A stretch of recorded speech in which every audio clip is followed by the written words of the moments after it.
अतिथी पद्मश्री पोपटराव पवार साहेब, या कार्यक्रमाला उपस्थित असणारे आमदार सत्यजित दादा तांबे, आमदार हेमंतजी ओगले, माजी आमदार दादाभाऊ कळमकर, माजी आमदार बाळासाहेब मुरकुटे, मंचावरती उपस्थित असणारे सर्व पक्षाचे जिल्हाध्यक्ष बाबूशेठ टायरवाले, किरण काळे, जयंतजी वाघ, सुनीलजी साळवे, पडळकर साहेब, सर्वच या जिल्ह्यातल्या सर्व पक्षाचे प्रमुख, भगवानराव फुलसुंदर, ज्यांनी हा सुंदर कार्यक्रम आयोजित केला ते अभयजी आगरकर, भगवानजी बेरड, वसंत शेठ लोढा. खरं तर या जिल्ह्याचा एक आदर्श आहे. एखाद्या योग्य व्यक्तीचा योग्य ठिकाणी मान सन्मान करण्याची जी परंपरा आहे ही अहिल्यानगरची आतापर्यंत राहिलेली आहे. आणि म्हणून या गोड कार्यक्रमाला उपस्थित असणारे सर्व पक्षाचे आमचे सहकारी मित्र,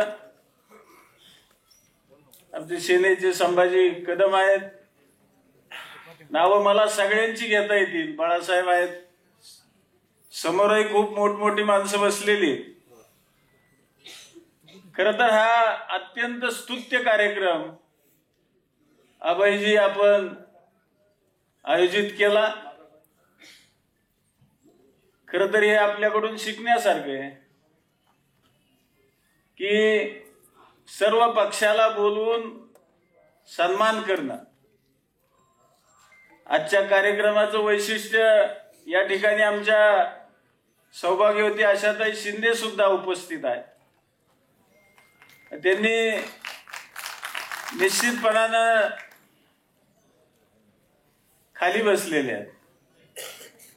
सामान्य माणूस काय असतो याचं शिंदे साहेब किती मोठ्या खुर्चीवर बसले तरी त्यांनी या ठिकाणी ते दाखवून दिलंय. हा जिल्ह्याच्या वतीने सन्मान आहे. तसा मी माझ्या पक्षाच्या वतीने नागपूरला जाऊनच सन्मान करून आलेलो आहे. पण एक गोष्ट मला नेहमी जाणवते की जेव्हा जेव्हा प्राध्यापक राम शिंदे हे निवडणुकीमध्ये पराभूत झाले तेव्हा ते मोठ्या पदावरती जाऊन बसतात.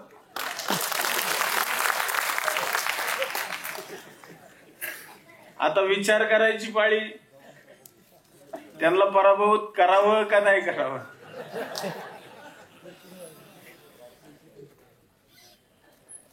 या जिल्ह्याने नजीकच्या काळामध्ये 2 निवडणुका बघितल्या. 2019 ची लोकसभा, 2019 ची विधानसभा, 2024 ची लोकसभा आणि 2024 ची विधानसभा.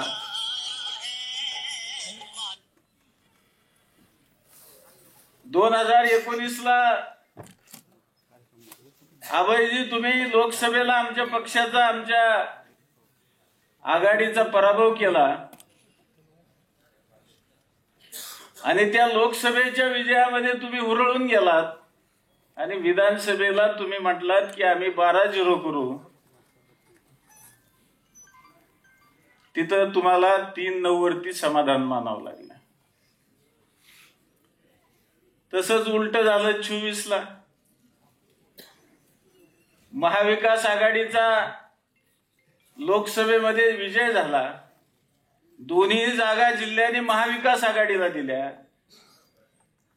आम्ही सुद्धा तुम्हाला म्हटलो 12-0 करू. आमचा 10-2 कार्यक्रम झाला.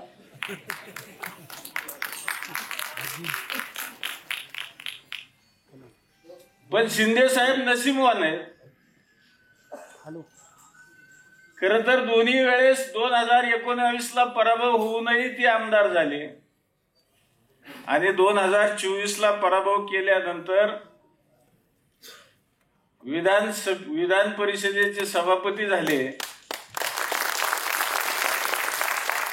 संविधानाने जर पाहिलं तर राज्यपालांनंतर खुर्ची सरांची असते,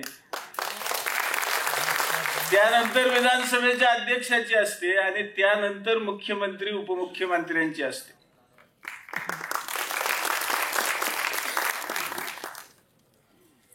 फार तर फार इथं आमच्या कर्जत जामखेडची बरीच मंडळी बसलेली आहेत, ती कमी पडली, पण कमी पडल्यानंतर सुद्धा त्यांना जो आनंद झालेला आहे तो काही वेगळाच आहे।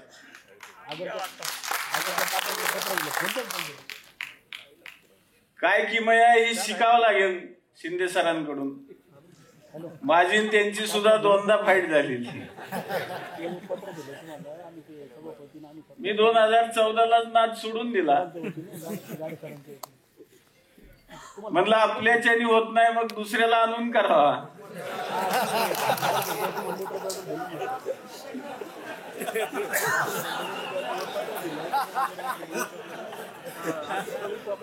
दोनदा यशस्वी झालो, परंतु 10 मध्ये शिंदे सर भारी ठरले हे जाहीरपणे मी कबूल करतो।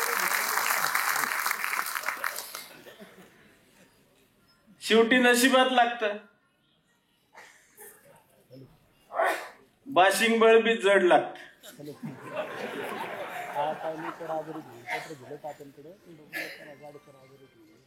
सहकार्याच्या कडेवरती 2-2, 3-3 लेकरं झाले तरी आपलं बाशिंग बळ येत नाही, हा भाग वेगळा आहे।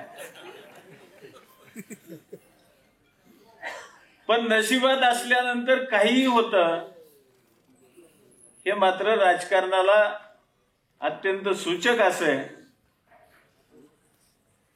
पण सर कधी हवेत जात नाहीत, बऱ्याच जणाला सवय असते। एखाद्या मोठ्या पदावरती बसल्यानंतर त्या पदाची हवा डोक्यामध्ये शिरते। अनेक जणाला स्वप्न पडत असतील। आज खरं तर अभय आगरकरांनी भारतीय जनता पार्टीच्या आमदारांना बोलवलं नव्हतं का काय मला नाही माहिती, पण इथं तांबे साहेब आहेत, ओगले साहेब आहेत,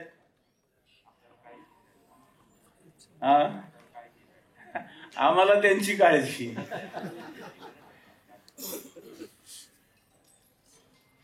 पण बरेच जण बाशिंग बांधून होते मंत्री व्हायचा, मंत्री झाले काही म्हणा, असं सगळंच सगळ्याला मिळतं असं नाही। पण मंत्र्यांचे मंत्री होऊन राम शिंदे सर याच्यावरती आले। खरं तर हा जिल्ह्याला एक अत्यंत अभिमानाचा क्षण आहे।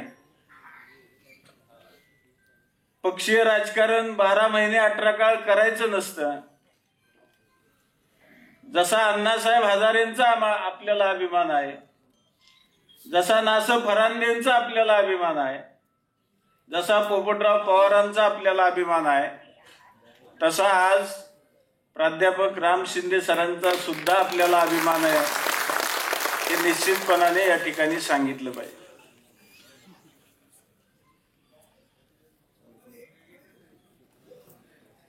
एक काळ आम्ही बघितलेला या देशामध्ये भारतीय जनता पार्टीचे 2 खासदार होते। आज 2014 पासून भारतीय जनता पार्टी देशावरती आणि राज्यावरती राज्य करते।